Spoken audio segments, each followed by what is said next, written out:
इस एक्सप्लेनर में जानेंगे कि कैसे इंसानी पाप ही भयानक अलौकिक खौफ को जन्म देते हैं। चलिए गहराई में उतरते हैं। क्या असली बुराई दूसरी दुनिया से आती है या फिर इंसानों के भीतर से? अब तुम मैं हूं और मैं तुम। ये खौफनाक लाइन एक घमंडी सर्जन की कहानी की शुरुआत करती है। पहली कहानी द मैड सर्जन्स मिरर।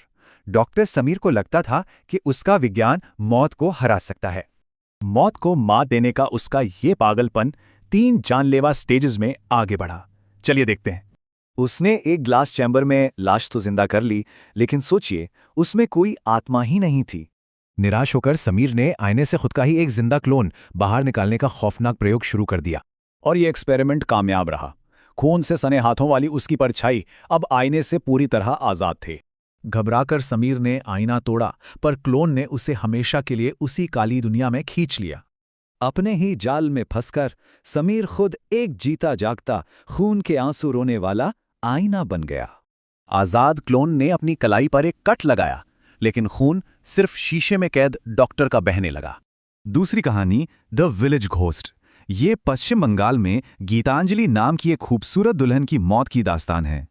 उसे उसकी मनपसंद चांदी की पायलों के साथ दफनाया गया, लेकिन कब्र उस बेचैन आत्मा को रोक नहीं पाई। टाइमलाइन देखिए। हफ्तों के बीतने के साथ साथ गांव में इस खौफ का लेवल कैसे धीरे धीरे बढ़ने लगा। पड़ोसियों को सरसों के तेल की महक आती और वो आंगन में गाते हुए उल्टा भरतनाट्यम करती हुई दिखती। फिर मेरा खून हुआ है, ये भयानक चीख छोड़ते हुए वो आत्मा रात के अंधेरे में गायब हो जाती। ये खौफ तब अपनी चरम सीमा पर पहुंचा जब सौरभ नाम का एक छात्र घर में बुरी तरह मारा गया। मंजर सच में भयानक था। कमरे की दीवारों और छत पर किसी औरत के खूनी पैरों के निशान थे। लेकिन ट्विस्ट देखिए, सच ये था कि सौरभ ने ही गर्भवती गीतांजलि को धोखा देकर उसे जहर दिया था।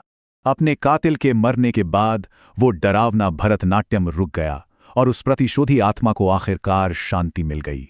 इन दोनों डरावनी कहानियों में एक बात बिल्कुल कॉमन है।